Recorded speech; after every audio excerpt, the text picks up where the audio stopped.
Hello, everybody. Welcome back to episode 4 of the Shades of Brown podcast. I'm Akash. I'm Roble. And I'm Akash. Today we're going to be having 3 segments for you guys. We're going to start with our top 10 quarterbacks for fantasy for the season. Obviously, 2 weeks have passed, but we can still give good judgment on who we foresee to have bounce backs or people who are going to fall off from their current performances. Then we're going to have our week 2 reactions and then our week 3 starts and sits. All right, I think we can hop straight into our top 10 quarterbacks. Akash, I think you can start us off All with right, this one. give me just a second. I gotta pull up my list. All right, here we go. So my list isn't anything crazy. I don't think maybe I've got one pick that you guys will be like, ooh. I think it'll be more of a rankings discussion with this one. So Yeah. at number 10, I'm gonna go from the bottom up. I've got Justin Herbert.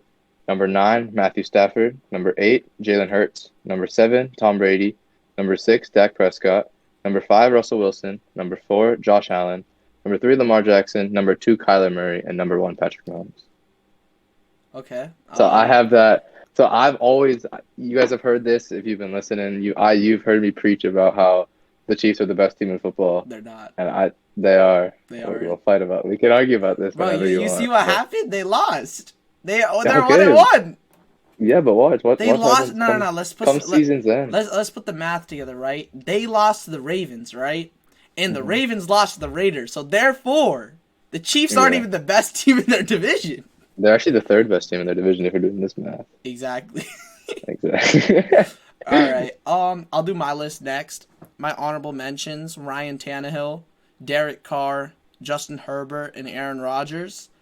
At 10, I have Daniel Jones. At 9, I have Dak Prescott. At 8, I have Matthew Stafford. At 7, I have Josh Allen. At 6, I have Jalen Hurts. At 5, I have Lamar Jackson. At 4, I have Tom Brady. At 3, I have Patrick Mahomes. At 2, I have Russell Wilson. At 1, I have Kyler Murray. Hold on one second. Can you please repeat the number? Was it 9 or 10? We'll start the discussion. Roble, go with your list next. Go with your next. Okay. So 10, I have Jalen Hurts. 9, Matthew Stafford. 8, Tom Brady. 7, Justin Herbert. 6, Dak Prescott. 5, Lamar Jackson. 4, Russell Wilson. 3, Josh Allen. 2 Patrick Mahomes. 1, Kyler Murray. Mm-hmm. All right. All right, can you make a case for this, please? Okay, I want to hear Daniel. what your thought process is before. All I right. go. So if we go with Daniel Jones, right? Daniel Jones has been the QB4 through 2 weeks so far, and he has played. I believe it was the Redskins and the Broncos, two of the top 4 defenses in football, and he's the QB4. He hasn't even played a divisional game against, other than the Redskins, obviously, but the other two teams, the Eagles and the Cowboys, obviously have terrible defenses. 4 games where he's going to have a good game. He's playing Atlanta this week. He's going to have another good game. He's, if I pull up his actual stats so far, Daniel Jones. Wait, hold up. Daniel. All right. He's got 516 yards, two passing touchdowns. But if you look at the rushing upside that he's had, he had over 90 yards rushing last week against the Washington football team. Obviously, his talent isn't the best, but his battle line makes it so that he has to run. And rushing upside for a QB in fantasy we've seen is like the biggest thing for QBs. And I think that Daniel Jones, obviously, I don't think he'll maintain his top 5 QB pace he has now, but I think he'll average out and he'll finish borderline top 10 100% by the end of the season, just because he's been consistent against 2 of the top 4 defenses in football. So I mean, yeah, I think that makes sense. I mean, like, I think both of those defenses are solid. I mean, you can make that case, but I feel like, as you said, battle line. So that obviously brings up injury risks. Obviously, with this, we're saying everyone's going to be healthy, but just in general, that's an injury risk. But Daniel Jones hasn't gotten injured in his 2-year career yet. So I mean, yeah, but he's had scared. he had a worse O line last year. So That's No, fair. the issue with Daniel Jones is just the inconsistencies, but so far he's actually looked really good. He's improved a lot. lots of people are saying It's a he was reach. mediocre in that against the football team, he would play great against the football team. Yeah, If you look he at was that He great. was game, solid, yeah. he played really good. So I don't know if he can keep that up.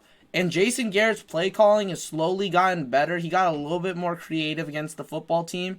I think if he can continue to incorporate those weapons that they have, with Sterling Shepard emerging as that wide receiver one and that reliable target for Daniel Jones, I think with Evan Engram coming back, obviously he isn't the best tight end, but I think the Mhm. talent is there. The talent is there. Just he needs to fix those hands.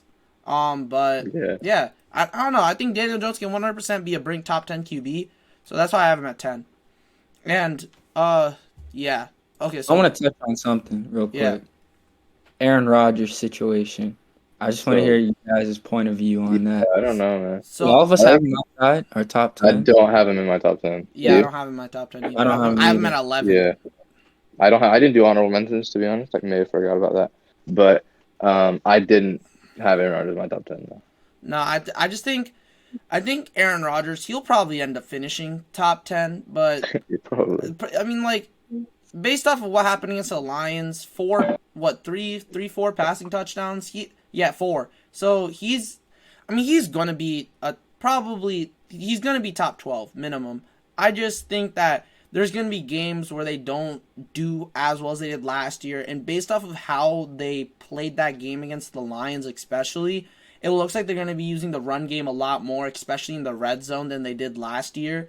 So I think that makes Devontae's stock fall a little bit, and that makes Aaron Rodgers' stock fall a little bit. So I wouldn't expect that top four QB finish that we usually see from Aaron Rodgers. I'd say more of the 12 to 8 range is more Hmm. realistic for this year.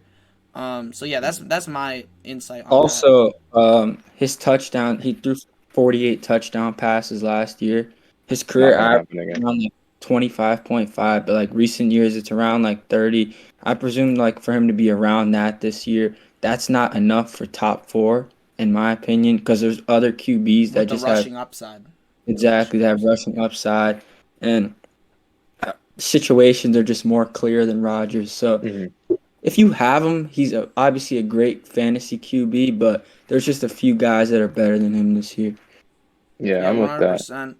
I'd like to touch on one thing. Did both of you guys have Tom Brady outside of your top 5?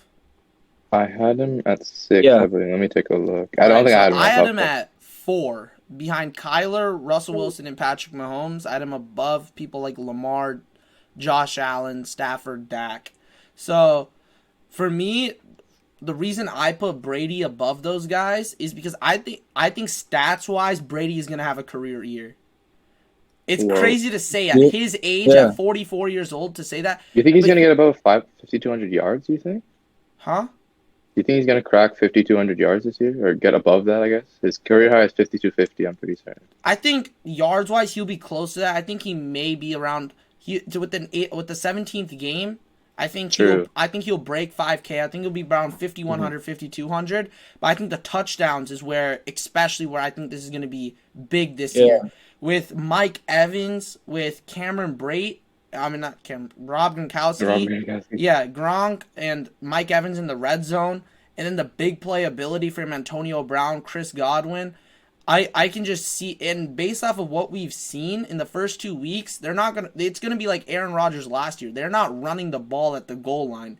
They're throwing, they're play action. Like they're not pounding the ball with Fournette or Ronald Jones. So that's why I have Brady in the top 5. I think Brady's gonna have an insane amount of touchdowns this year.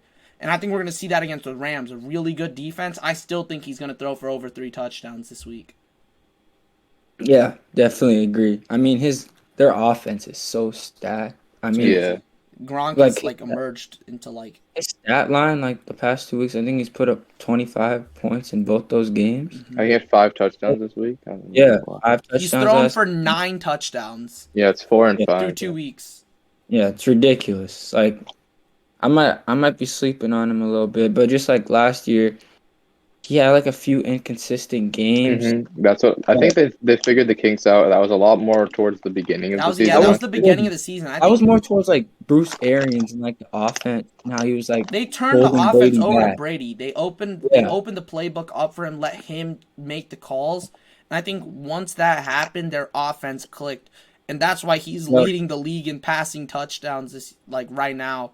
And his O line is great, great offense around him, and like even game script wise, like even when they're completely destroying the other team, they're still passing the ball, which is Hmm. like huge for any quarterback. So I think for me, he's the only quarterback I think I have in the top, actually other than Mahomes, in the top 5 that doesn't have rushing upside. that's fair. That's fair. I respect it. Yeah. And you guys both had Herbert in your top 10, right? I had him at 10, yeah, just at the Yeah. very bottom. Yeah, I didn't have him in there. I have him at 12 again. Mm. Um, I think I think it was hard for me with Herbert based off the first 2 weeks. The inconsistent, like, is there the inconsistencies? It's just the Chargers' offense was a little bit disappointing to me. I'd say. Hmm. Um, I don't know. I just thought they'd be a lot more explosive. I thought they would be more like how the Buck. I thought them and the Cowboys, like they would be like how the Cowboys were in that first week against the Bucks. I thought that's how the Chargers' offense would be this year. Maybe they're gonna work out some kinks and stuff like that, and it'll get to that point. But for right now, I just don't see them as that crazy of an explosive offense to where I can put Herbert in the top 12 this year, at least. No, that's fair. I definitely understand that. But like Washington was a good defense. Hmm. Cowboys game, he didn't play horribly, but like I agree with what you said. Like the expectations that we had are like extremely high. The bar that Yeah. he set last year is like so high. I don't know if he can match that again this year, but I think like a few games in, he's had a little bit of a rough start, but I think he'll level out his production and he'll Hmm. be solid the rest of the season. I think like they've had like a few red zone struggles Hmm. recently. So, and I think they got robbed in that Cowboys game with like a formation issue or something.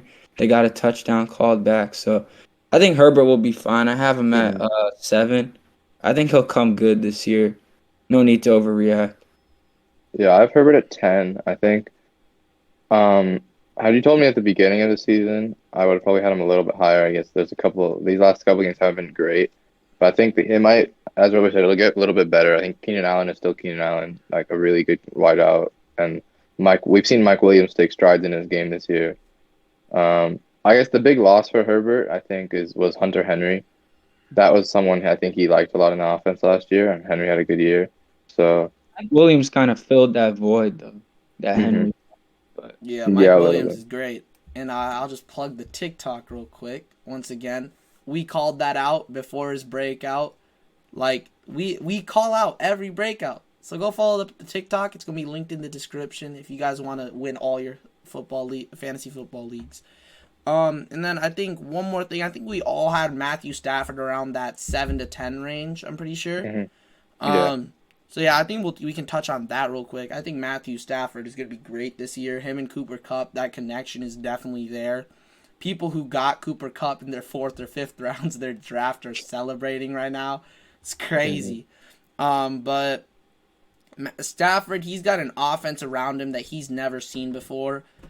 Obviously he's had Calvin Johnson and like the really talented players before, or like a Kenny Galladay, but he's never had a all around offense with a great O line, an above average running back, 2 solid receivers, a great head coach. Like he's in a situation where he can thrive, and we've seen that through the first 2 weeks against two not terrible defenses. yeah, I just like to touch on the Stafford situation.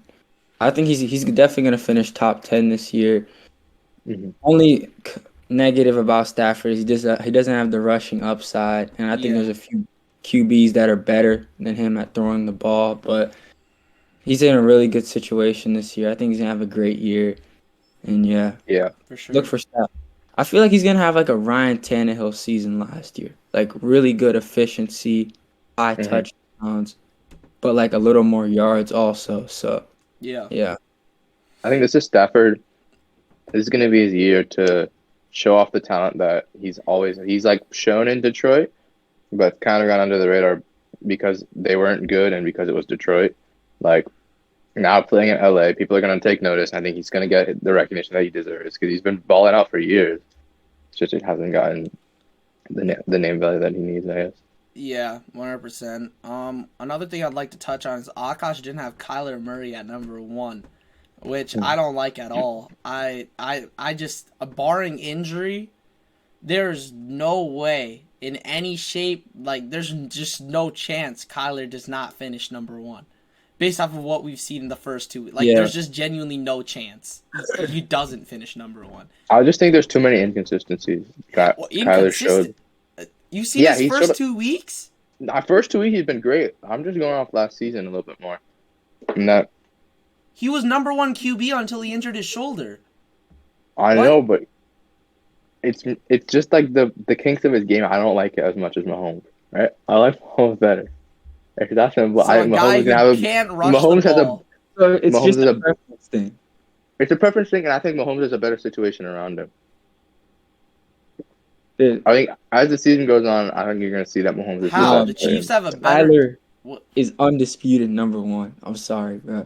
Like, There's, dude, even throwing the ball bro, this it's like season putting is better than CMC at Mahomes. 2 because you prefer Alvin Kamara's game. Like, that makes no sense. Nah, I'm telling you what. Mahomes I'm not isn't putting. even close to Kyler's the number one fantasy QB. It isn't close right now. We can. I mean, we can argue about this, but it isn't. I don't know. I'm gonna tell you that. So it's like Watch there's as the no season goes. stats to back it up. It's just straight up. You It's just just it's intuition. Remember last week I called out Cooper Cup, and look what happened. Intuition. What are the two teams he's played this year? Titans and Vikings, right? yeah, Mahomes? He didn't I play the mean, Titans. Kyler. I mean, Kyler? Yeah.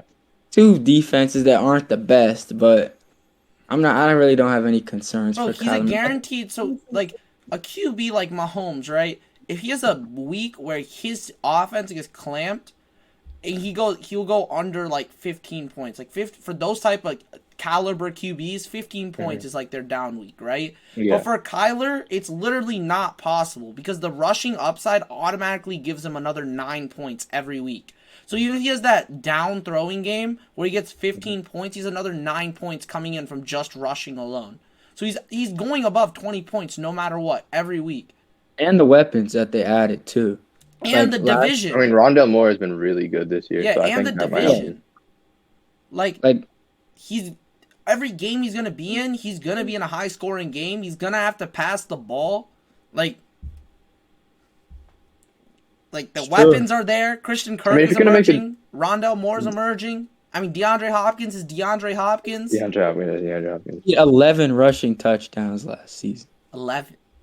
He's on I think- pace. He's on I pace don't to have have a passing better team. season than MVP Lamar, bro.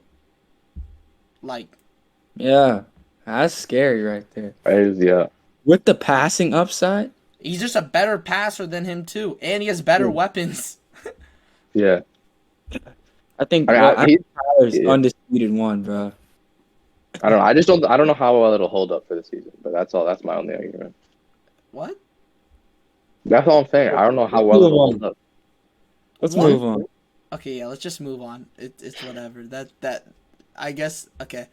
Okay, I think we all had Jalen Hurts in our top 10 as well, if I'm not Yeah. mistaken. So I think Jalen Hurts is great, obviously, since we all have him in the top 10. Jalen Hurts, obviously his situation isn't ideal. He doesn't have that number one receiver. I mean, he has Devonta Smith, but obviously he's a rookie receiver, so we can't expect him to be the wide receiver one for like we see with most quarterbacks that we have up there, like Kyler with DeAndre Hopkins, Russell Wilson with Lockett and Metcalf, Mahomes with Tyreek Hill, and so on. I feel like he'll be like Lamar, where his rushing upside alone catapults him into that top 10 discussion. So, I don't know. What do you guys think? Okay, 2 points that I'm gonna make with Jalen Hurts. Yeah. First 2 games, he looked really promising. 28 fantasy points against the Falcons, 20 against the 49ers. And his second point is his schedule. I think they play in the NFC East. That division is really weak. He plays Giants, who actually have a pretty good defense, but he plays the Jets. He ends up playing Dallas. Washington's a pretty difficult matchup. But aside from that, he's not playing the toughest schedule. So I think that is in his favor. And also, what Manoj touched on was the rushing upside. He's rushed for 60 plus yards in both of his games this season. So I think he's on pace to be a top 10 fantasy QB, possibly even higher this year. 100%. Yeah, I mean, I'm on the same page. He just looked explosive is the best way to describe it. I mean, even last year, he came in for his first start and he looked really good. So he hasn't missed a beat since coming in the NFL. I think he'll be solid. It's the only thing that concerns me is his weapons. That's the only reason I don't have him any higher on my list. So I have him at 8. But Yeah, I have him if at maybe he had 6. Yeah. if he had better weapons, like even if Miles Sanders was a better pass catcher or something, I don't know. I'd be more inclined to put him higher. But yeah, that's my thoughts on Jalen Hurts. Yeah, 100%. I do have my concerns with him though, kind of. Like Yeah. the last year, his completion percentage was like 53%, and he had like a 6-4 touchdown to interception ratio. So like I had some question marks going to the season, and I wasn't too high on him, but he's kind of answered those doubts, and I think he'll I'm become in really a good. podcast. All right. Um, should we get? I guess maybe let's get moving into our week 2 reaction. Yep. Yep, Um, let's get right into that. Okay, we'll start with Thursday night game, the Thursday night Giants, game. Yep. Redskins. I mean Uh football team. Football team. Yeah, I'll start with I'll take the Giants here. Um I think like we touched on before, Daniel Jones looked good in this game. He looked pretty good. He was I think the big thing that changed was that Sterling Shepard became that reliable dump off guy he can hit. And I think the Giants, although they are 0-2 to start the season, I think they still can be a very good team this year. They'll challenge a lot of teams. I don't think they're going to be a playoff team. I think they need to make some offensive line upgrades. But going into next year, there's a lot of positives for them. I think when we see Saquon back to full 100%, he's going to bring a new dynamic to their offense. He's going to make Daniel Jones more explosive in the running game because they can't just bite on that. So I think overall the Giants looked pretty good. The defense at times lacked in pass rush, especially in that second half. In the first half they were good, but especially into that second half, the Giants' defensive line just wasn't cutting it. So I think there's some changes that need to be made, but there were positives to take away from this game for sure. And yeah, obviously Darius Slayton is like he played a good game, but he's fumbled the bag. He Yeah, fumbled the bag. That's all I'm gonna yeah. say. I'll take yeah. the football team. Go for it. Couple takeaways. Disappointed in Antonio Gibson once again. I don't know how to feel about him. I think he still has really high upside. It's just that the past 2 weeks we really haven't seen what we wanted to see. The rushing, I think he's averaging 4.4 yards per carry, which isn't bad, but he hasn't scored a touchdown yet. And overall it's not looking too promising. And JD McKissick kind of stole his thunder last week. So we'll see how that turns out in the future. And then also Terry McLaurin is that guy. He is that 15 guy. targets. I Hmm. take back what I said partially. I think he'll maybe get clamped up this week, but he's a really good fantasy option, and I think for the rest of the season I think he'll be a top 10 wide. I'll take back what I said. Yeah. Yeah, I agree with that. Um, Next we got the Raiders versus Steelers. Akash, who do you wanna go Raiders? I'll go Raiders. Uh, I close win for them. They look good though. I'm gonna be honest. Derek Carr is now leading the league in passing yards. They look like a good offense. Um, Darren Waller, just a little bit disappointing. He's still that guy. He's coming off that week 1. I think was cloud 9 for Darren Waller owners. I mean, craziness. But in general, Raiders look like a good team. They're definitely going to challenge for being a. I don't know if they're going to win the division. No. I think no. As much as I think they might third at best, to be honest. But we'll see. Third. Yeah, Chiefs. My prediction, unbiased: Chiefs, Chargers, Raiders, Broncos. But Bro, inshallah, I'm in a Chiefs, podcast. Broncos, Stop. Chargers, Raiders. Mm. Chiefs. That's a really tough It's division. actually a Actually, I don't really know. good division right Yeah. now. Chiefs are. I mean, right now the Broncos and the Raiders are right now number 1. That 2 spot's up for grab though, I think. Yeah. Yeah, I think the number one is definitely going to be although they're 1-1, it's definitely going to be the Chiefs, and then Yeah. I think after that I like the Broncos, but they've played a cupcake schedule so far. I want to see them play an actual team. I think week 4. I'm not sure who they play week 4. Check that real Um, quick. They play Jets, the right? Ravens. That's going to be a test, yeah. and we'll see week 4 who whether the Broncos are really going to be contenders.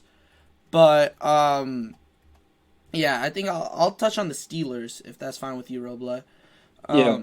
The Steelers, the defense again looked great. Like obviously there was that blown coverage on Henry Ruggs, but like other than that, it was a solid game from their defense. Again, it just their offense was just stagnant. There really wasn't that much explosiveness from anybody. I think it's just like the same little route tree that they run every time. It's just a short routes to Juju, and then time to time they'll try a deep ball to Deontay or Claypool. But I think they need to switch it up. I think they need to involve Najee more. He's on the field over 90% of the snaps, yet half the time he's blocking. It's just dumb. I don't see them running the ball. They need to obviously have a bad O line, but they still need to run the ball to keep the other defense honest. So I think the Steelers, if they fix the offense, they can contend for a wild card spot. But if they're not, they're going to be out of the playoffs this year. And yeah, that's about it for the Steelers. Yeah, Najee Harris did have a good game though. Receiving touchdown, pretty good rushing, yards per carry. But just the offense is just pretty stagnant. But Deontay Johnson's playing well, so I don't know. I don't know how to feel about the Steelers.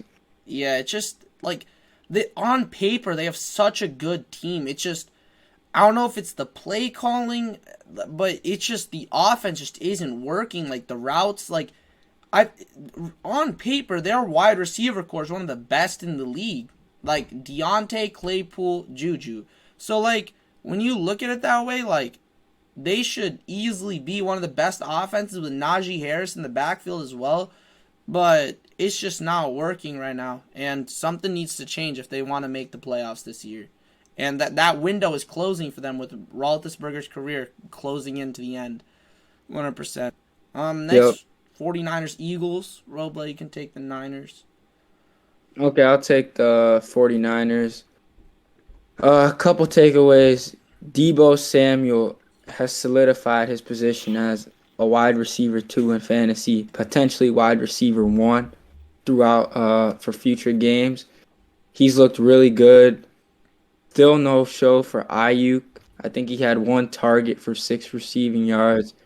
Kind of disappointed about that. I picked him up in one of my leagues, and he's not been that guy so far. And then George Kittle, another disappointing game. The targets weren't there, receiving yards weren't there. I don't know if Kittle's finishing top 3 for tight ends He this won't. year. It might be an overreaction, but I just think that Waller, Hawkinson, and Kelsey are going to have better stats than him this season. And Garoppolo didn't look too bad, and the Niners defense played pretty well, and they're 2-0 so far, and that division's heating up. Yeah. Akash, you want to take the Eagles? Yeah, I'll take the Eagles.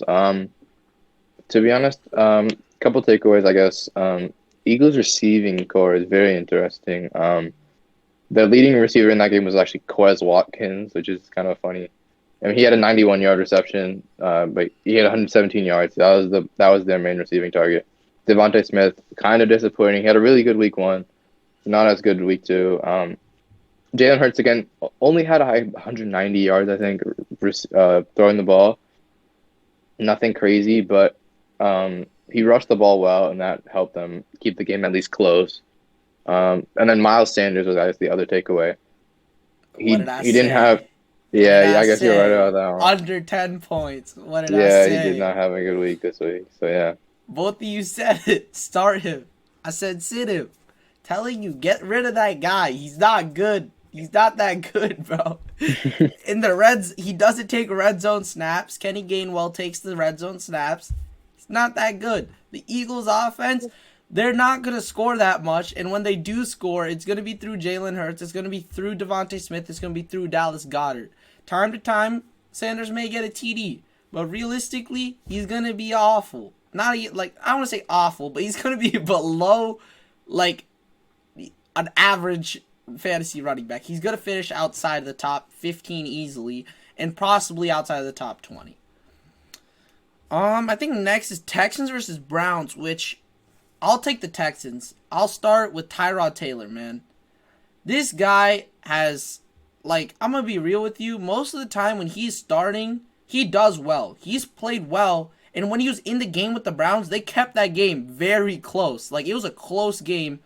And then last week against the Jaguars, he looked amazing. And the same thing goes for when he was with the Chargers. He was playing good, but then their like special teams fumbled the bag last year. And then his physician on the team punctured his lung. Like, bro, this guy has the worst luck. And I actually feel bad for him. Like, he's on IR now after showing out for 1.5 games. Like, just sucks. I mean, the rest of the Texans, there's not really much to say. Their defense isn't as bad as most people make it out to seem. I don't think it's anything crazy. It's just an average defense. Brandon Cooks is Brandon Cooks. I think, I don't know when his contract ends, but when it does end, a team should definitely look to sign him. He's a very solid receiver, and I think if you pair him up with another receiver on the other side of the field, he's an amazing deep threat. So yeah, that's what I have to say about the Texans. And also, since we're recording this on Thursday before the Thursday night game, I just want to say the Texans are about to get violated. Davis Mills looked awful. Maybe the Tyrod Taylor effect might actually take place and he'll turn into the next Justin Herbert, but I don't think so. I don't know. Yeah, I don't think so either. I mean, I think the reason why the defense kind of looked good is because they really weren't on the field as much as they should have been. So like the games were kind of close in some sort of way. But now that Davis Mills is probably going to lead the Texans to about like 33 and outs, defense is going to be on the field for elongated periods of time, and that just gives teams opportunities to exploit their pretty average weak secondary. I don't really see that. And then I'll take the Browns also here. Definitely a few takeaways. I think Nick Chubb continued his hot touchdown streak. I think he's really good fantasy running back. I would love to see him get more workload. That's pretty unfortunate. Jarvis Landry going on IR. Odell, huge. What that means for Odell. This week it's a little risky because I don't know what his production's going to be. But Odell's definitely a must start in future weeks. And I think he can be that guy for a lot of teams. And another takeaway, Baker Mayfield played pretty decent. Nothing too crazy. And Browns defense played pretty well. Yeah, I'll agree with that. I'll add in one more thing with Jarvis Landry going on IR. This guy's kind of under the radar, but Anthony Schwartz. This guy's a speed demon. When I'm telling you he is a top 3 fastest wide receiver in the league, he is. And I don't know how big of a role he'll have. He's been the wide receiver 3 so far over Donovan Peoples-Jones. So with Jarvis Landry going on IR, he can be a deep threat. And we could see Baker Mayfield start pushing the ball down the field more, which could benefit the Browns. And I actually like this guy going into the future. We're going to have to see. I wouldn't say don't take a bench spot for him yet. See after this week, see what his role is. Especially as with Odell, probably, if he does play, is going to be limited. So, Anthony Schwartz, see what he does. And if you can, pick him up off of waivers. Next, Broncos-Jags. We'll give Broncos to Akash. All right, I'll take the number Broncos. 1 super fan. So the Broncos, Teddy Bridgewater has shown me a lot of promise. I'm happy he's back. He's playing the way he is. The main takeaway from this game is Cortland Sutton. Like, I'm so happy that guy is back. Bro, wait, hold up. Plug the TikTok again. We said he's going to be a boom play this week. Guess what? He boomed. Go follow the TikTok. Linked in the description. I'm telling you, the content is there. You will win everything. Like money. on DraftKings, at like literally everything. That's all I'm gonna say. All right, Akash, Yeah. continue. Um, career high 9 receptions, 159 yards, and he looked good. Obviously, Jaguars defense isn't the best thing to gauge with it, but And he's playing the Jets this week. Guess what? He's gonna yeah, boom plays again. Started. uh, yeah, that's basically the conversation there. The one thing I'd say about the Broncos is I'm a little confused about how the whole running game's working out. I want Javante. Javonte Williams to start. It looks like eventually they want to incorporate him in, but in the games, he's not playing amazing yet, and there's a lot of Melvin Gordon action going on. So I don't know how the rushing situation goes on. If you're looking at your fantasy team, I'd keep an eye on both of them. I wouldn't start either one of them, to be honest. Maybe start Melvin Gordon this week. Last year his best game was all against the Jets. Actually, I'm pretty certain he had about 30, he had over 30 points against the Jets last year. So if you're gonna start a Broncos running back this week, I'd suggest Melvin Gordon. Javonte Williams not yet, but he's a good bench spot. Yeah. Javonte Williams wasn't bad though. I mean, 13 carries for 64 yards. Yeah. One thing That's I'll like 5 yards yeah per carry. That's pretty good. yeah one thing I'll add in is I think 100% people who have Javonte Williams, don't be worried, because if you take away that big run that Melvin Gordon had against the Giants, other than that run, Javonte Williams has been more efficient in every category compared to Melvin Gordon. So Javonte Williams is 100% going to be that guy by at least midseason at the latest. I could see it even by week 4. We could see Javonte take over that job. Not take over it, but go more of a 60-40 instead of Melvin Gordon being up 60-40. Robo, you want to take the Jags? Yeah, I'll take the Jags. Okay, a few takeaways from this game. Um, James Robinson struggles continue. I don't say it's I his wasn't too, struggles, more the play calling. yeah, but he really hasn't produced either. But that's down to the play calling. But things kind of go hand in hand. But he just hasn't produced. He just hasn't produced this season, and whether that's down to him or Urban Meyer, I don't know. It's probably more down to Urban, but he just hasn't got the volume that he saw last year, and I think that's what was one of his most important attributes, is that he touched the ball so much and he produced when he got those touches. I don't think he's gonna get those touches again this season. Trevor Lawrence struggled again.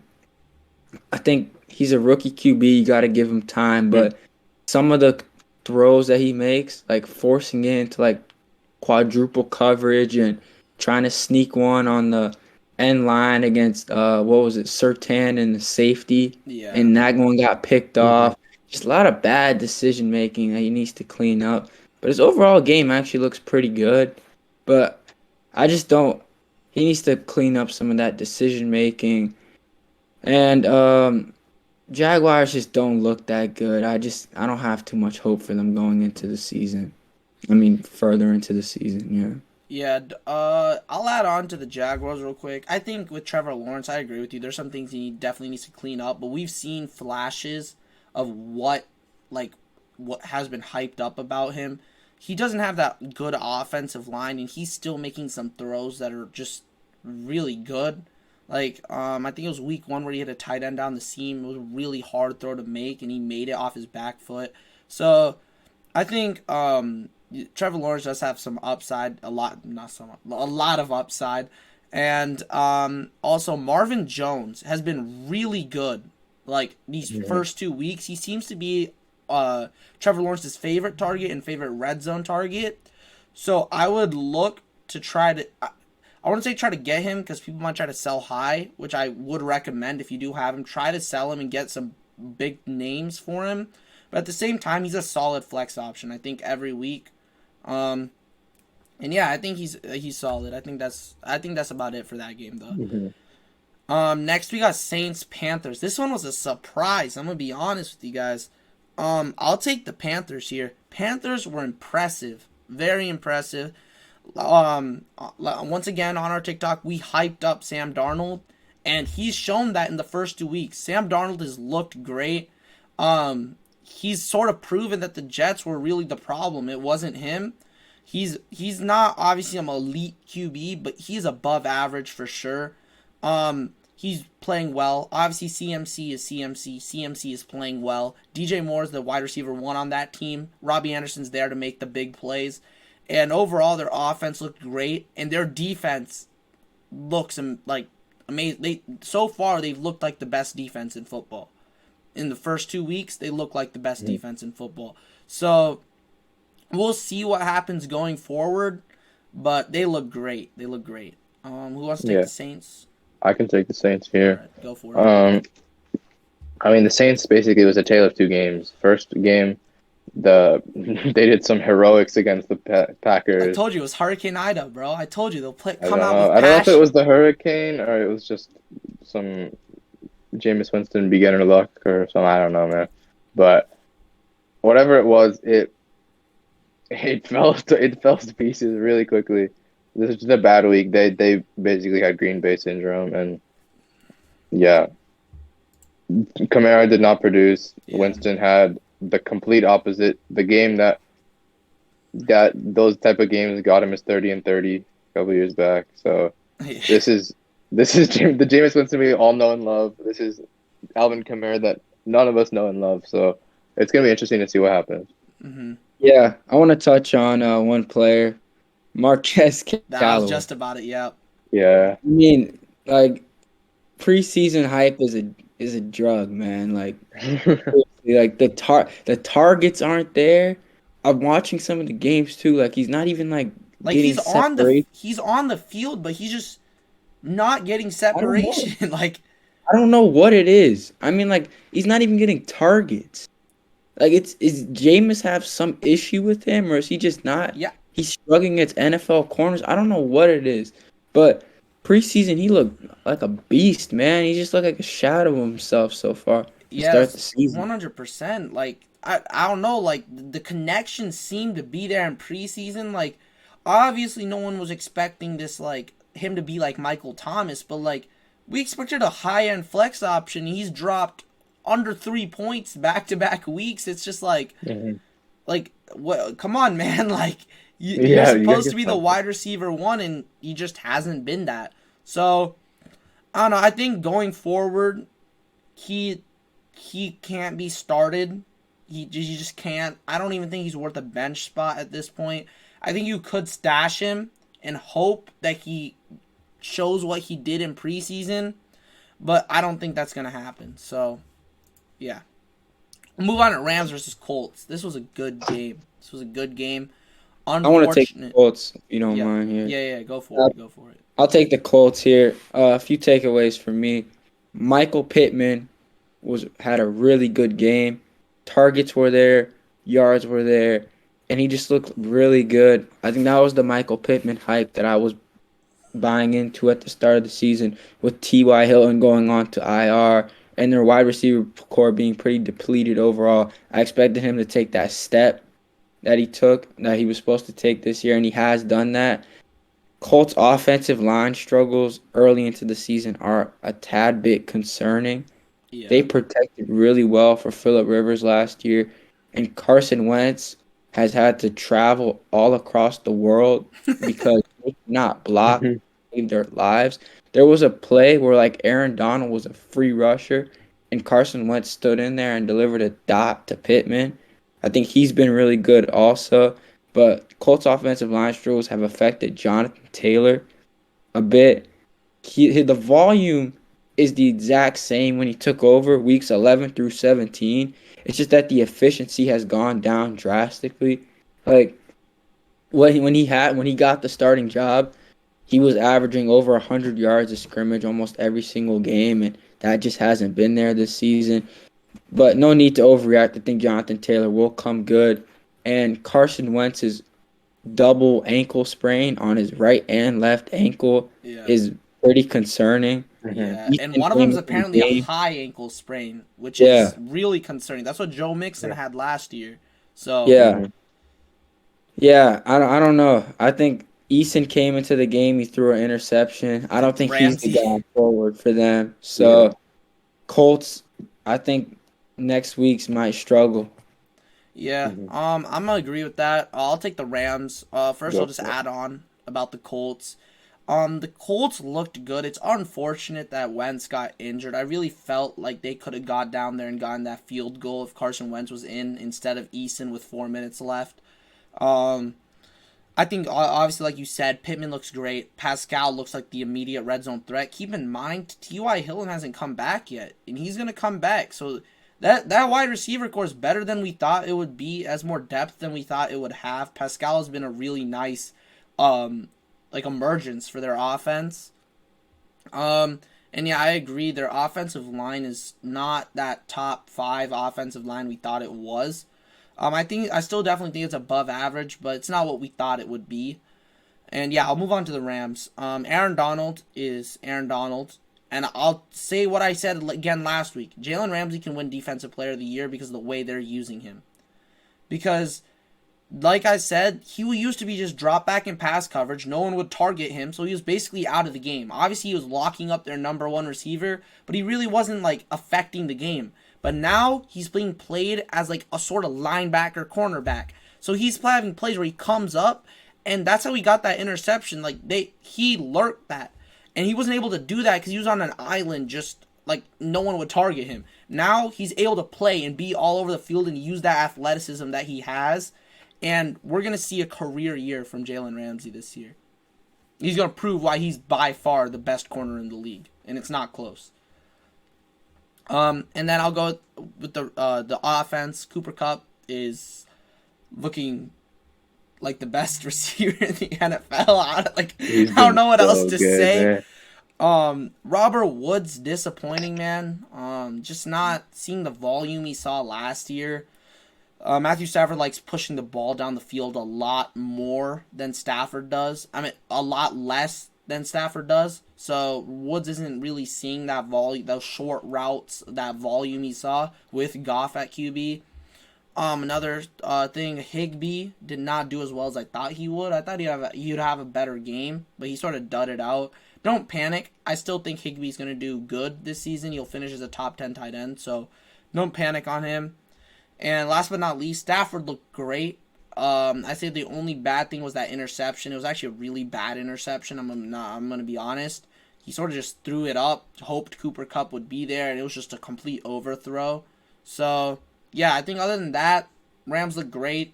They look like they're the best team in the NFC West. So yeah, Also, Darrell Henderson. the Like propaganda. bro, the propaganda worked. Like the Sony Michelle edition scared the living crap out of people. He's Hmm. barely even touched the field. But now Henderson, Henderson's injured. that's a little bit of a concern. And if Michelle does produce with those touches, it could go to like a 50-50, 60-40 split, which Yeah. I would be concerned.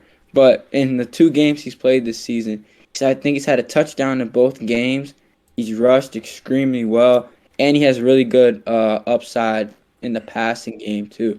So I think he's a really good running back Hmm. and really solid RB2 option. Definitely better than Miles Sanders and Yeah. James Robinson and those nobodies. Bodies. All right, next we're going to Bills versus Dolphins. Who wants to take the I Dolphins? can take I can take the Dolphins here. All right.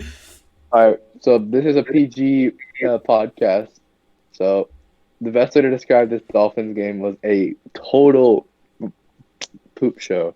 There's nothing good about this Dolphins game. Obviously, Tua went out with an injury. You cut them a little bit of slack, Even then, there but was nothing going for there's them. still nothing going, man. Like, I can give them a lot of slack, but even then, it's just a bad game. 35-0. The Bills obviously great. They bounced back, but just not a Yeah, good game at all yeah. for the I'll make a Dolphins. comment, Robo. You can take the Bills. I'm just gonna say something about the what's it called? The Dolphins? Dolphins real quick. One thing about their offense, like I understand Mike Gesicki's not the greatest blocker in the world, but like you can't just not like incorporate him into the offense. Like this Smith dude or Smite dude should not be getting more snaps than Mike Gesicki. I don't care who he is, how good he is at run blocking. Gesicki is a threat. When he's on the field, the defense has to designate someone to cover him, and they might need to put someone over top. He's one of the biggest mismatches, just size and athleticism and hands wise in the league, and they need to use him more. That's my opinion on that. It's just ridiculous. Yeah, I Yeah. definitely agree. I'll take the Bills here. Bounce back week for the Bills. Their offense looked much better against a pretty depleted Miami team. Diggs looked pretty good. Singletary looked good in the first half, and then Zach Moss kind of stole the show in the second half. I think he rushed for a touchdown also. So I think the Bills' RB situation is pretty much the same as last year. It's going to be a 50-50 split between Singletary and Moss. I wouldn't be really looking to starting either one of those RBs. And then Josh Allen had a kind of a bounce back week. Um, Against the Steelers, he was pretty mediocre. I think he had a few passing touchdowns. Nothing crazy for Josh Allen standards, but Yeah. nevertheless, still a very good game. Hmm. And just not allowing the team to score any points is really impressive. So shout out to the Bills defense. Yeah, 100%. And for some reason, it's like a constant theme. The Bills apparently, I saw a stat, they've been, for the last, I think it was like 2 years, they've been averaging 39 points per game against the Dolphins.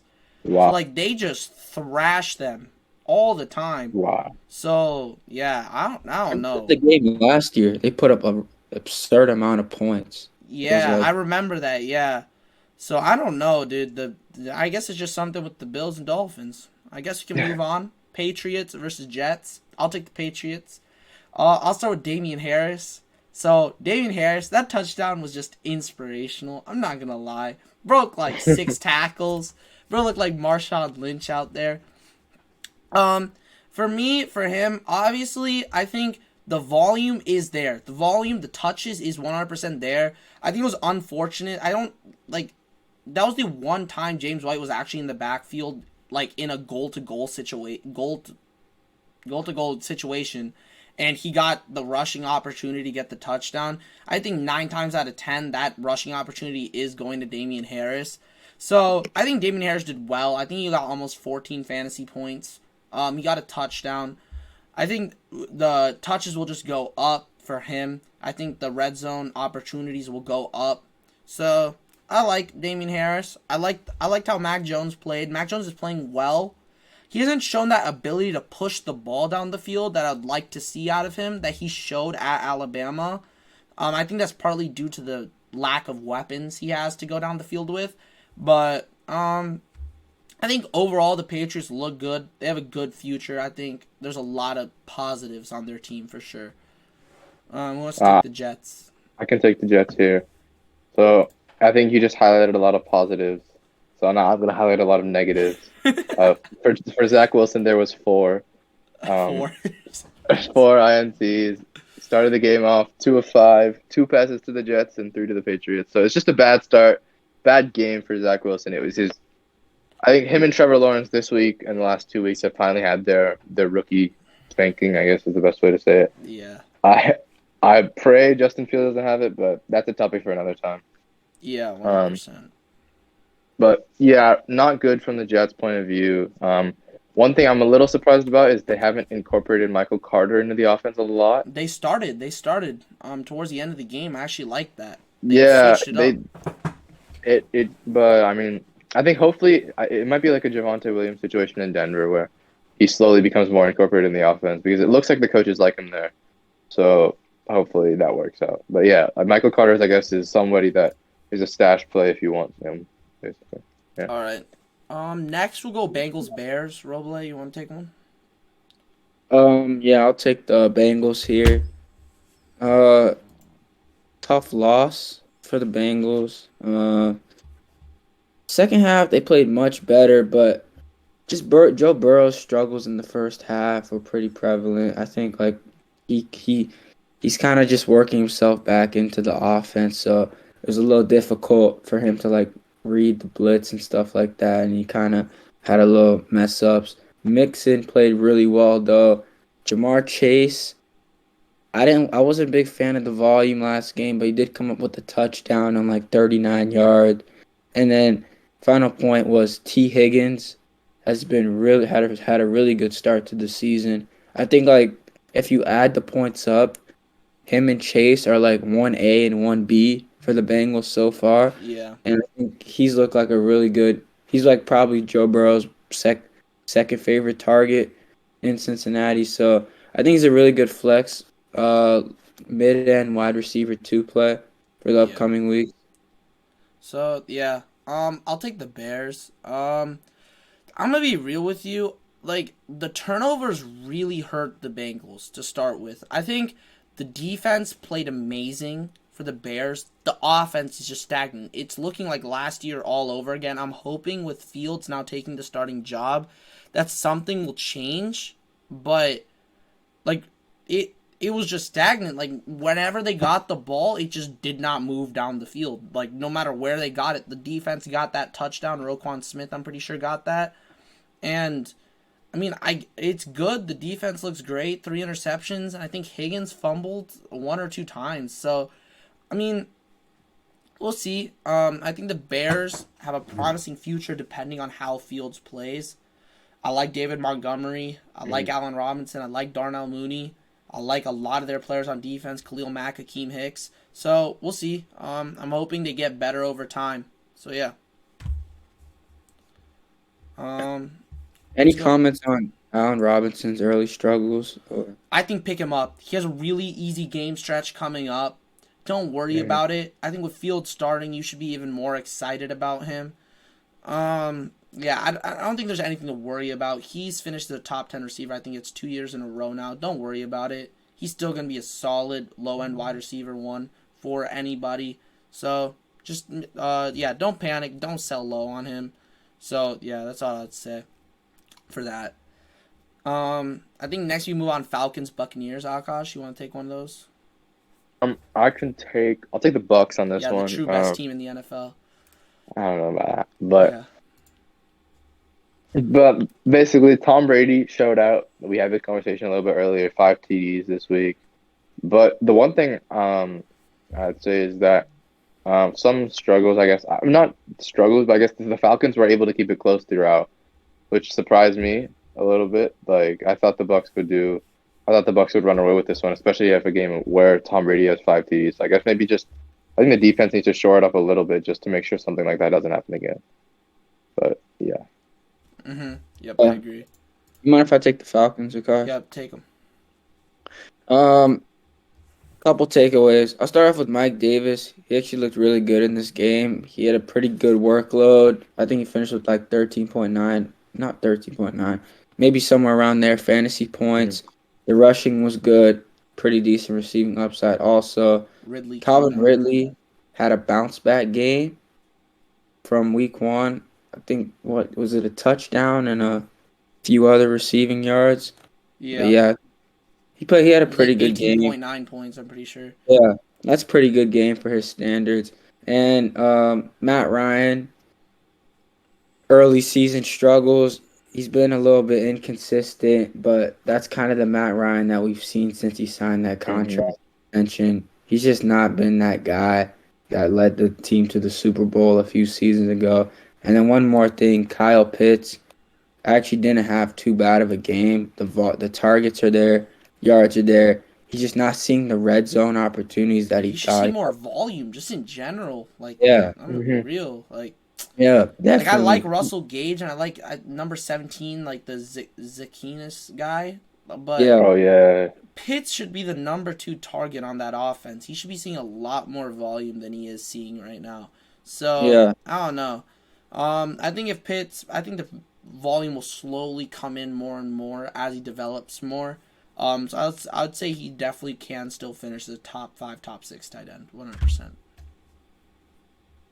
I think we move on. Vikings Cardinals. This game was great. I'll take the Cardinals. Kyler Murray once again showed out. He had 2 interceptions. I'm not gonna lie, one of them was really bad, but other than that, Kyler Murray played amazing. He was sitting on the sideline eating Sour Patch Kids, and he was literally just destroying the Minnesota Vikings defense. Chase Edmonds has basically solidified himself as the number one back in that backfield. James Conner's a complimentary pound back that comes in. Rondale Moore looks explosive, exactly as advertised coming out of college. I like him a lot. Hopkins is Hopkins. Then I think AJ Green got a touchdown that game as well. So I like that. Obviously, he's one of the best receivers of the 2010 decade, and it's good to see him having a role in an offense. And Christian Kirk once again showed he's a great target. So yeah, to sum it up for the Cardinals offense, it's just they have so many different gadget weapons, gadget guys. Like Edmonds isn't that like normal RB1 that you have, but it complements the way they play so well. Because he's efficient when he does run the ball, but then he's more of a receiving guy, so he complements Kyler's running style. And then you have like the gadget guy like Rondell Moore who'll just run around the field, go wherever. They have these explosive guys, and then they have DeAndre Hopkins, like just that guy, like one of the best receivers in the NFL. So I don't know, their offense is one of the probably looking like the best in the NFL right now, and their defense is just like they kind of got violated, but there's some good signs. Buda Baker looks good. Chandler Jones looks good. J.J. Watt is one of the best run stuffers so far in this league. I mean, this season. So, yeah, I don't know. I like the Cardinals a lot. I still personally think they're the third best in that NFC West, but I think they'll make the playoffs for sure. Yeah, I can take the Vikings. the Vikings, I guess. So the one thing I'd say is 0-2 for them is I'd say it's like it's an illusion of a record, to be honest. I think a field goal here, they could be 1-1 and just better play week one against the Bengals. They could be 2-0. If that Dalvin Cook fumble didn't happen. Exactly. They're just like a couple. Both of their games were really close losses. Two so. unfortunate plays. Yeah. Mm-hmm. So Owen, I would if you're a Vikings fan, don't stress. You still have a solid team. Probably gonna finish This number week 2 in the NFC North. Yeah. This week we saw good production and good spreading of the ball from Kirk Cousins. Touchdown. I think Justin Jefferson had a touchdown. Thielen had a touchdown. I think Dalvin Cook had a touchdown. A rushing No, touchdown. I'm not sure. He just had He did not. Okay. rushing yards. Yeah. So, but even then, the whole offense ate to that week. So, I guess Cardinals defense didn't look amazing. Week one, they looked really good against the Titans. Chandler Jones had that pop-off game, but they weren't as good this week. So, if your Vikings look better, defense has not been up to par for that team. Mike Zimmer used to be the defensive guy. It's not been the same this year. So Yeah, that's my 100%. idea. Next we'll go with Titans Seahawks. Just someone take the Titans. I'll go with my Seahawks after. Okay. I mean, Seahawks just fell apart, but we got to give credit where credit's due. Derrick Henry. I mean, what a performance. I mean, I don't know the exact stat line. It was like 160 rushing yards. 183 rushing yards, 41 carries, something like that. Just a ridiculous performance to go along with like 3 touchdowns or something. 3 touchdowns, 6 receptions, like that. 6 receptions. Derrick Henry in the same sentence. Yeah, like, bro, unheard of. And then Julio Jones played really well. I think he had a 100-yard receiving game, go along with like 6-7 receptions. A.J. Brown, I think, is a buy low candidate. Yeah. The schedule, they have 2 pretty relatively easy games coming up.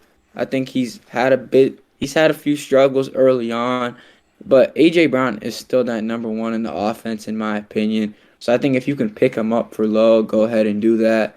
And Titans kicker and OT iced the game. And yeah.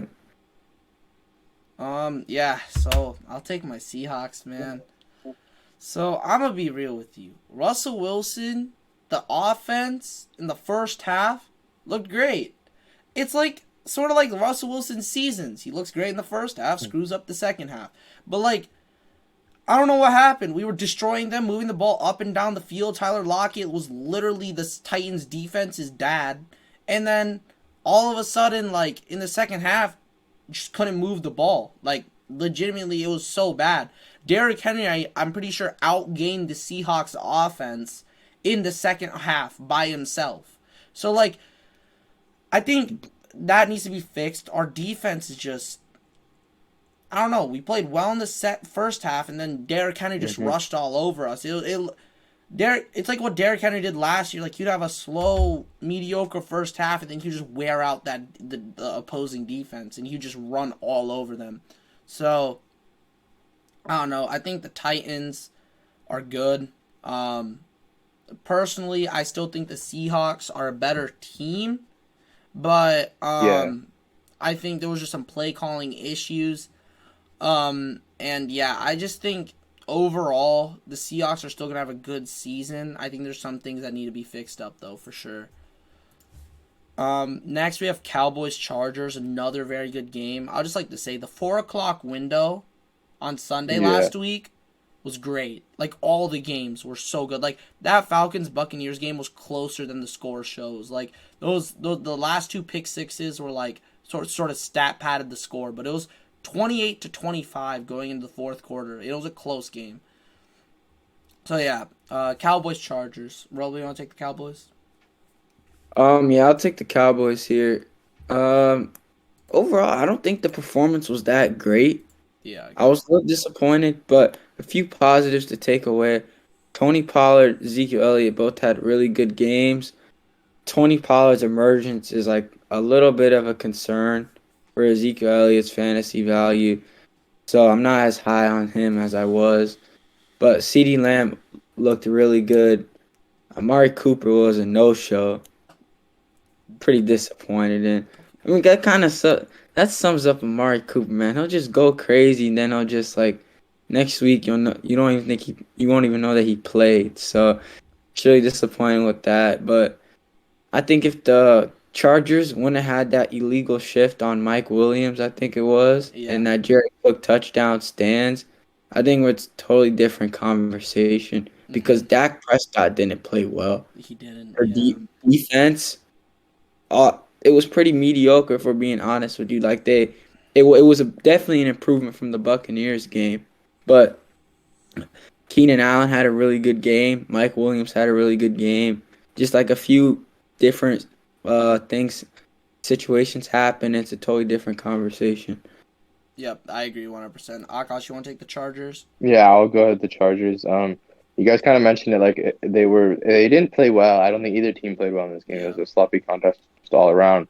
But that illegal shift cost them the game. Mike Williams, obviously he made the mistake, but at the same time, we kind of talked about this earlier. He played a really good game. Keenan Allen had he had only four receptions, but over 100 yards. He's getting the deep balls that we kind of thought he would get anyway. So Chargers looked good. Eckler stepped more into the role we thought he would. I think at least more Yeah. than week The one. receptions He's came. hmm So it's working out well. Yeah, Eckler 22 points looked good, like Roble said. CeeDee Lamb. See, the only reason I'd say CeeDee Lamb is going to be more consistent than Amari Cooper is just because CeeDee Lamb is going to get those screen plays and stuff. Just because, like we saw, he's explosive with the ball in his hands, and he's a lot more explosive than Amari Cooper. So I think he'll see those plays, those screen plays. Especially with Michael Gallup out, we saw it with the Buccaneers. Like, Michael Gallup would take some of those screenplays as well. But with Michael Gallup out, CeeDee Lamb's getting the bulk of that. So I think that's why CeeDee Lamb may outperform what's his face? Amari Cooper in some weeks. And he's Um going up against like the number two corner for that team, correct? they switched it up actually. Asante Samuel Jr. was on both of them. They Oh, changed it up. They changed it up. But yeah, Asante Samuel Jr. Yeah, I wanted to touch on that.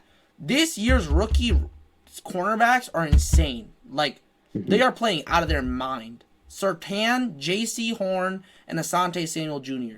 These You think guys Greg are all in Newsom? the top 5 for lowest passer rating allowed this season. And they're rookies. Like, that's insane to me. Especially Hmm. J.C. Horn, who is number 1. And Yeah. he had a high, I saw this on TikTok. He had a higher college GPA than passer rating allowed when targeted. I'd say another shout I'd throw in there is Greg Newsome the second from the Browns. He's not been that crazy, but if you've watched Browns games, he's been playing well. So, Yeah. but yeah, he's not on that level where he's doing He had a 3.4 GPA and GPAs. he's allowed a 2.8 passer rating when targeted. That's 2.8. crazy. It's crazy. Yeah, he's playing well. We can move on to the Chiefs versus the Ravens, the best team in football. Akash, talk about the Chiefs. All right. Um, not the performance they needed to have. Lamar Jackson inspired a crazy comeback. I think in the second half it was just some small mistakes. Clyde Edwards-Helaire was just useless. I'm gonna be honest. Two His two dog. point six fantasy points. So flower down. I thought coming into the season he'd be the guy. No contestant. Even then, didn't. I think Daryl Williams may have had a touch. Was it a touchdown this week? Who? Was it? Did Daryl Williams have a touchdown? Or am I mistaken? The backup Here, running back. let me check. Box score. Daryl Williams did. He had -2 rushing yards, but he had a But he had a touchdown. touchdown. Yeah. Yeah. So I mean, just no competition, and yet somehow he still isn't the running back with the points. So Clyde Edwards-Helaire just an absolute shambolic performance. Travis Kelce played well. I don't know what the Baltimore defense was doing on his touchdown, to be honest. I think it was nap time or something, but they were all just kind of standing around, parting the Red Sea, letting him go. But yeah, in general, bad performance from the Chiefs. Just sloppy mistakes cost them the game, and then the Ravens just played lights out in the second. Yep, I'll agree with that. Robo, you want to take the Ravens or? Yeah, I'll take the Ravens. Couple takeaways here. Well, who's the RB1? What's his name? Tyson Williams, Tyson Will. I Tyson. mean, it's an RBBC, bro. It's It is, like yeah. Yeah, they have everyone. He played good though. He played pretty good though. I think he had a pretty good rushing game, and then Devontae Freeman looked really good when he came in. But I think the two main takeaways are definitely Lamar Jackson overcame his first half struggles. I think he threw two interceptions. Both of hmm them went to Tyrann Mathieu, and he just came back and just went absolutely crazy in the second half, and just inspired that comeback. And then Marquise Brown has looked really good to start the season. Hey, he's in our booms for this week. Start him. You know, Start him against the Lions. start him again. I don't. The product Marquise Brown's pretty streaky, so I don't know if he'll keep up that production. But so far, so good. And then Mark Andrews has struggled a bit so far, Yeah. but we'll see how that pans out for the rest of the season.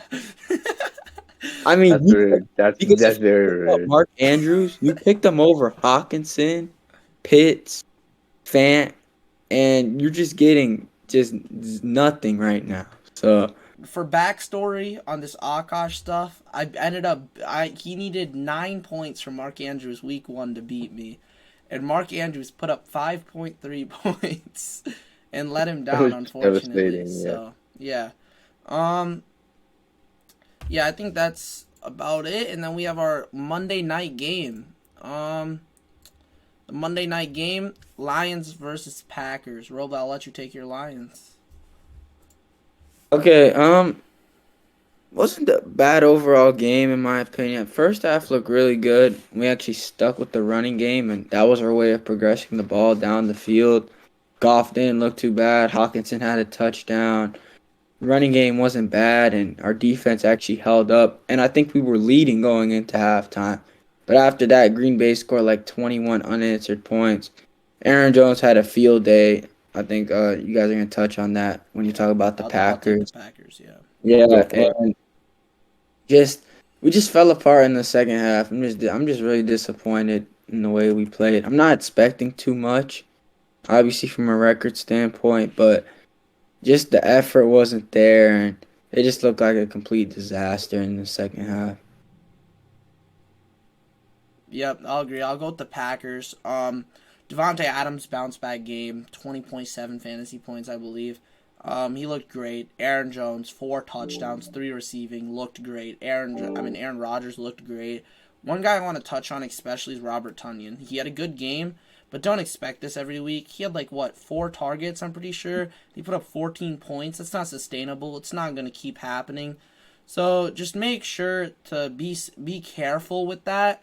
Um, and yeah, I'd say try to sell high on Robert Tunyon. Try to get someone like a Noah Fant, who will be a lot more reliable for you, for sure, targets wise and receptions wise, for sure.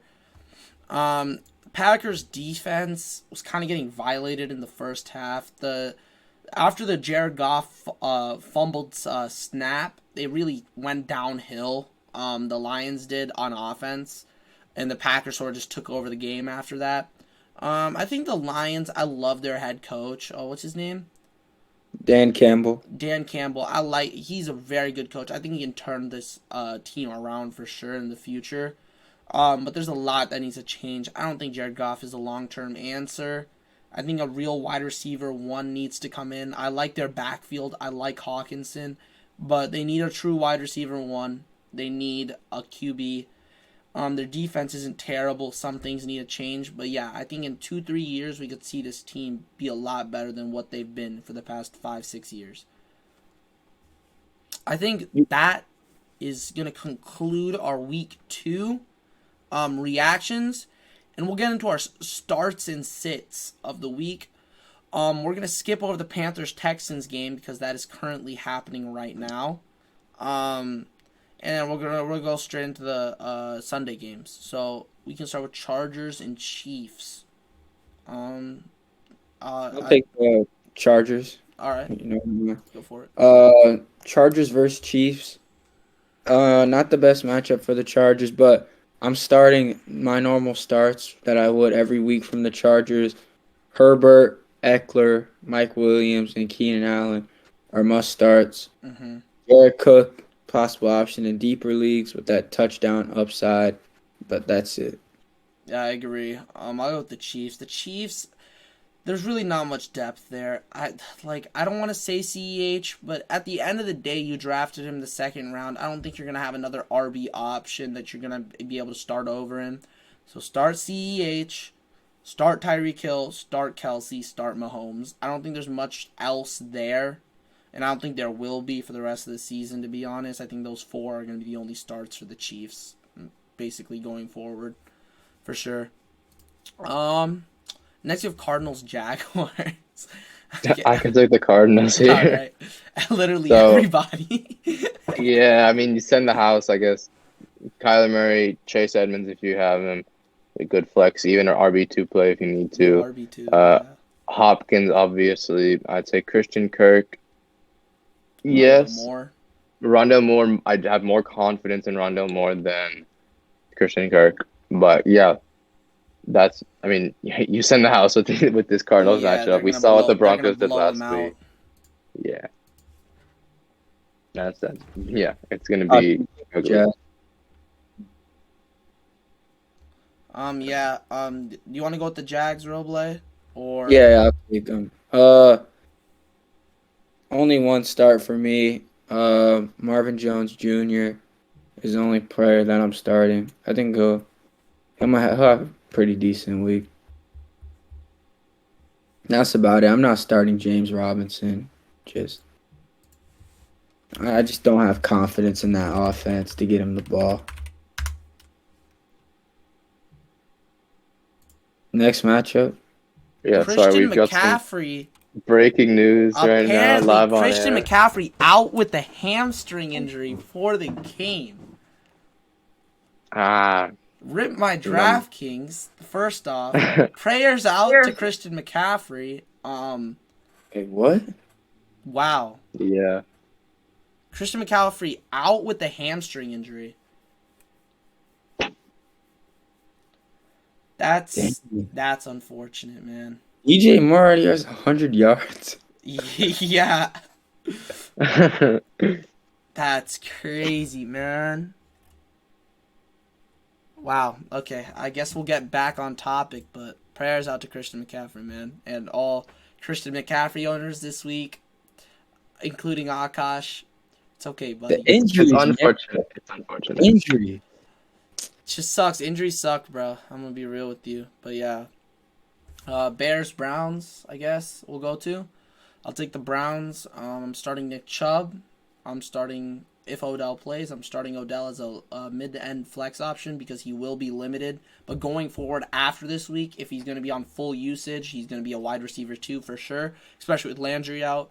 I think Baker is mid flat QB. I wouldn't say a must start, but you can start him depending if you're streaming QBs, you could.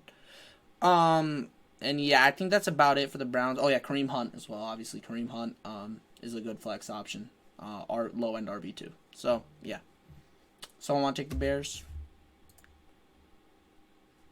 I can take the Bears, I guess. I would not start Justin Fields as of yet. It's just it's a little early for him. If he's on waivers in your league, I'd say pick him up. We know the talent is there. Um, so I would not start just yet, but in the future, I think with good play, he'll come. Then I'd start David Montgomery.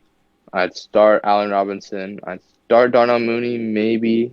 He's kind of a shaky pick as a flex option, but that's basically my starts for the Bears. Nothing crazy. Yep, I agree, 100%. Washington versus the Bills. I can take the Redskins or the football team. I'll go Yeah, back to back. go for it. So you have to. It's kind of the same thing you brought up with CH earlier with Gibson. It's not as bad with Gibson. Um, CH is a disaster right now, but Gibson, you start him because you kind of have to. If you have better options, and if you're in a really small league, just leave him out of your lineup. But start Gibson, start McLaurin. I think McLaurin's gonna be great. Him and Heineke have some connection that it's just working really well. And then I think start Logan Thomas. That's the tight end. He's playing well. Mm-hmm. Okay, Yeah. the Bills. Yep. You know, Bill starts for this week. I'm gonna sit both their RBs. I think Washington's run defense has been pretty good pretty good this season. I'm gonna start Josh Allen, Stephon Diggs, and then Cole Beasley's a pretty decent flex option. Yep, for sure. I agree with that. Next we have Colts versus Titans. I think there's a lot of starts in this game. I'll go with the Titans. I'm starting AJ Brown. I'm starting Julio Jones. I'm starting Derrick Henry. I'm starting Ryan Tannehill. I think that's about it for the Titans. So who wants to take the Colts? I'll take the Colts. Go Depending on Carson Wentz's situation, really depends on whether you start Michael Pittman or not. But I have pretty high confidence starting Jonathan Taylor. I think I'll have a bounce back game, but that's about it. Wait, did you say Zach Pascal in them?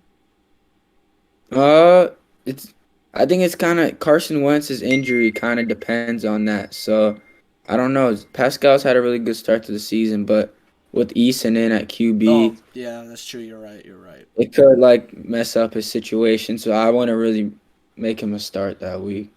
Yeah. Next, we have Saints versus Patriots. I'll take the Patriots. Damian Harris, I think, is a low end mid. I think a lot of players on the Patriots are a mid flex option this week. I think James White, Damian Harris, and Jacoby Myers are all mid end flex options. I just think the Saints are a pretty stingy defense. I don't think what they did against the Panthers last week will happen again. But if it does, then we could see big weeks from Jacoby Myers, Damian Harris, and James White. But for now, I put them all as mid-end flex options, so start them at your flex position. Other than that, I don't see much from the Patriots. You guys take the Saints. You started me off with the Saints. Alvin Kamara, and that's where the list ends. There's not much there. I think Jawan Johnson is maybe your reach tight end pick, but he didn't have the production last week. Yeah, So for sure. I think Alvin Kamara is the start and end to the starts and sits for the Saints. Yeah. Next we have the Falcons and the Giants. Robo, you want to take the Falcons? Falcons Giants. Three confident starts for me. I think Mike Davis is a pretty good flex option against the Giants. He had a pretty good game last week, and his projections are pretty high. I think it's around like 14 against the Giants. I'm gonna start Kyle Pitts also. He had around 6 targets, but five receptions, 63 yards, something around that is not a bad combo. I hope that goes up this week. Hopefully, we can see him get in the red zone. And then Calvin Ridley, I think, is definitely a must start. Bradbury struggled heavily against Terry McLaurin. McLaurin last week. So I think Calvin Ridley can potentially have a game like that. And Russell Gage potentially in deeper leagues, but that's a reach. Yep, I agree. I'll take the I could take Giants. the you Oh, could go ahead. okay. I think Saquon Barkley is going to be a start this week for sure. Sterling Shepard, Daniel Jones, Kenny Galladay, and Kyle Rudolph are all starts this week. Yep. Next we got Bengals Steelers. I think the Bengals on this one. Yep, go for it. So your starts would be Mixon, and you got those three receivers: Higgins, Chase, and Boyd. Boyd is the only question I'd say. Mm-hmm. Not had the best start. This is like week two is a bit of a bounce back week. Played a little bit better, but not. If you're, I'd say Boyd is the only question mark out of the three. I'd start Chase and Higgins without any second thought. So yeah, that's the Bengals isn't too much deep thinking. Yep, for sure. Robo, you want to go with the Steelers? Um. Yeah. Steelers. I'm gonna start. Definitely, I'm starting Najee Harris. Depending on if Deontay Johnson plays or not, he had a little bit of a knee scare at the end of the game. But if he's a good to go, start him. I think he'll have a pretty good week. And then I'm gonna start Juju this game. And then potentially Clay. I'm starting Chase Claypool also. Yep, I agree with all those for sure. Next we got Ravens Lions. I'll take the Ravens. Start Marquise Brown with confidence at a flex spot. I wouldn't risk a wide receiver two spot, but you can go for whatever you want there. I'd say Marquise Brown is a very solid play this week. Obviously Lamar Jackson. I'd say Mark Andrews, and I think Sammy Watkins is a low end flex play as well. I'd say maybe throw Tyson Williams' name in the ring as a low end flex option as I, well. I I don't know about that. I just can't trust that running backfield, man. Like Latavius Mhm. Murray, Freeman, and Tyson Williams, like they're all gonna eat. It's just hard to say who's gonna get the most touches, who's gonna get the touchdowns. So yeah, even and Lamar's gonna take those opportunities as well. So it's just hard to say. Robo, you want to take the Lions? Yeah, I'll take my hometown team. I'm definitely starting T.J. Hawkinson this game. He's had two really good back-to-back games. I'm starting DeAndre Swift this game also, and I think Jamal Williams is a sit this week, and I'm not really looking to start Cephas or St. Brown in the wide receiver start positions. Yup. Next we have the Jets versus the Broncos. Akash, take the Broncos. All right, I'll take the Broncos here. I'd say start. I'd say Teddy Bridgewater if you're streaming tight at quarterbacks, Yeah. or I don't know. Not there haven't been any injuries yet, but yeah. Um, receiver, I'd say Cortland Sutton, Noah Fant at the tight end position, and if you need a flex RB, I'd say Melvin Gordon. And I kind of mentioned earlier his good game against the Jets last year. It was his best game that he's had in a while, but I don't know. Obviously, it's last season. Things are different. So if you need a flex, that's him, Melvin Gordon, but without too much confidence. Yeah, Tim Patrick as well. It's a flex option. Oh yeah, He's basically good to go for a touchdown every week. So I like him. Especially Judy out until Judy comes back. I like Tim Patrick as a flex option. Robo, you want to take the Jets? I'm being honest here. I don't think there's any starts this week.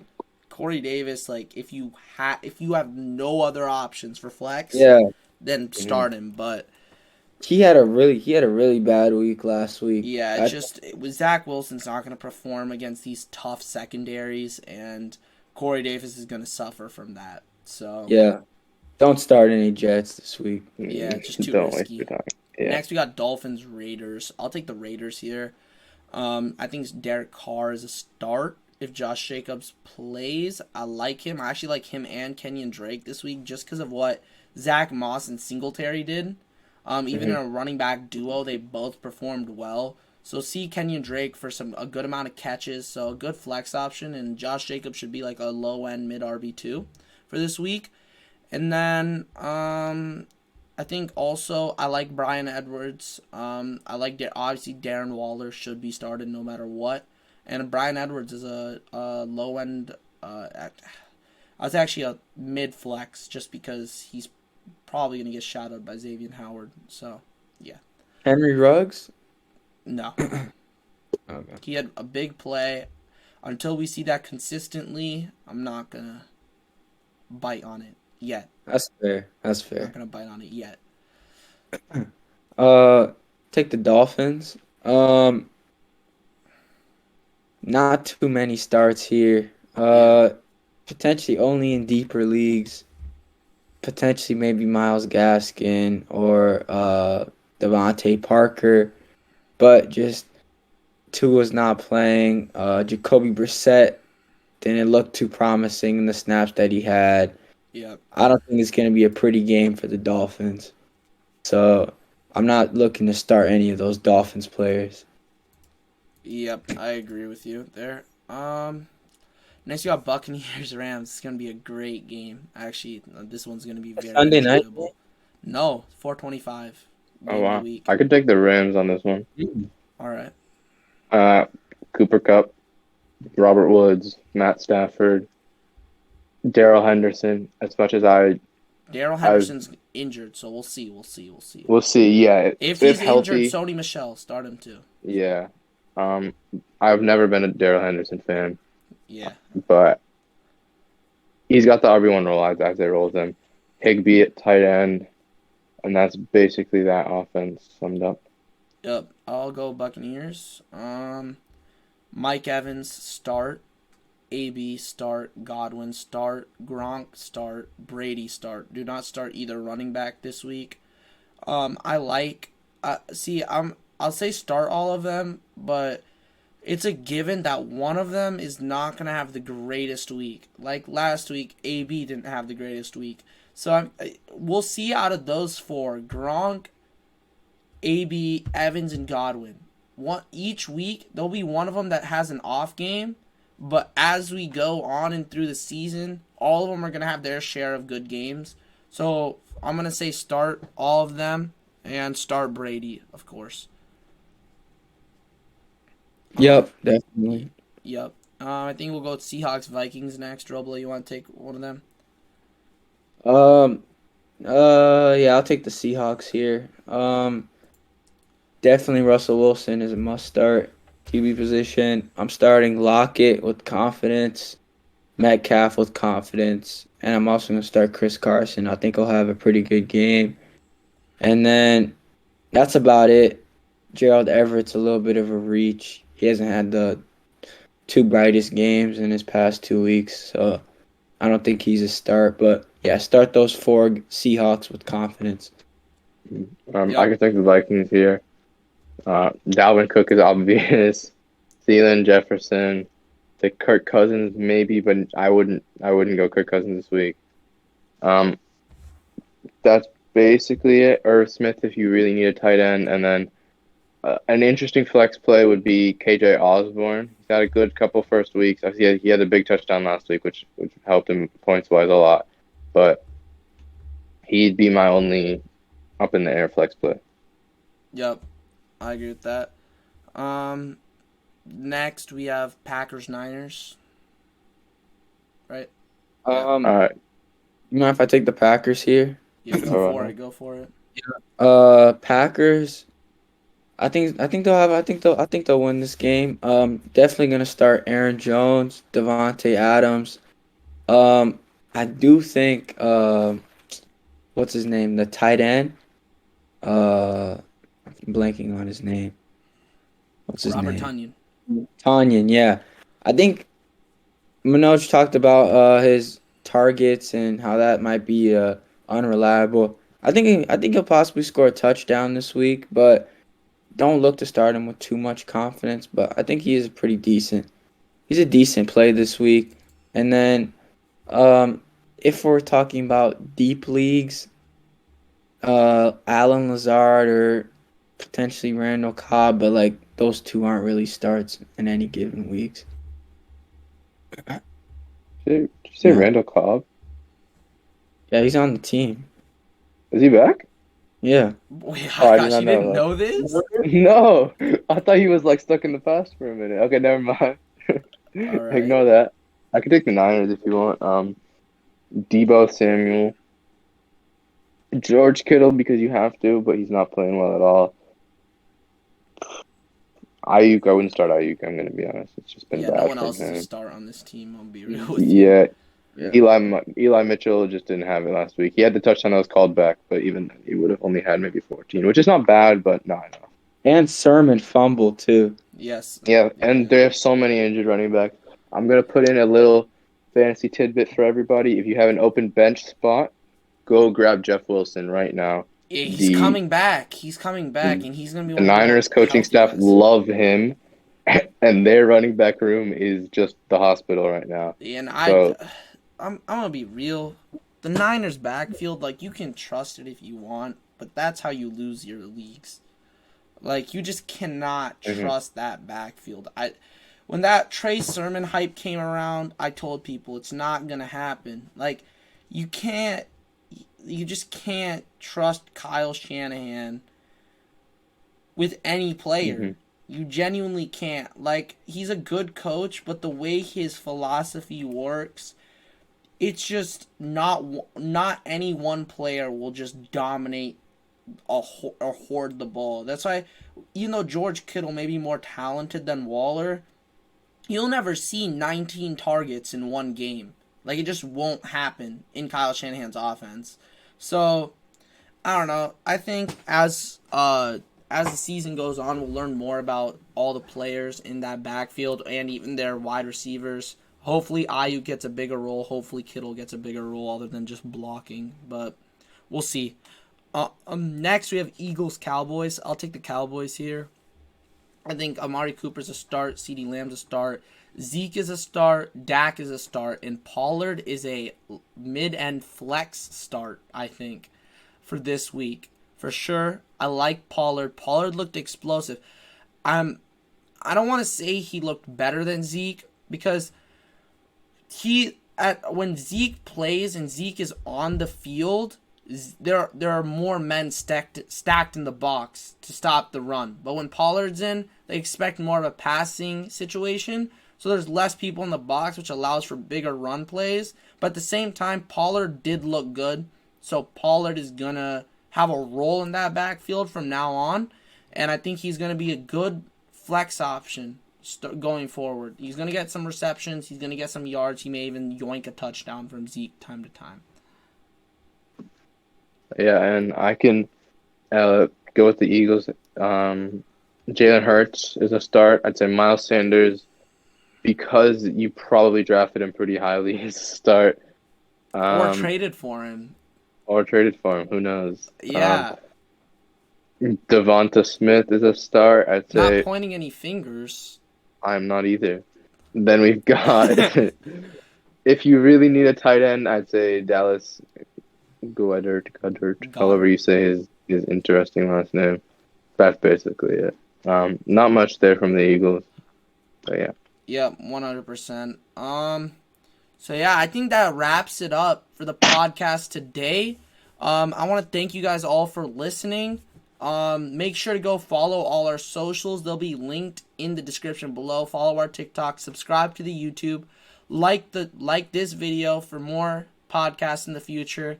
We're gonna be dropping these. We're gonna try to drop these every Wednesday, Thursday, around that time. Depends how long the video takes to process.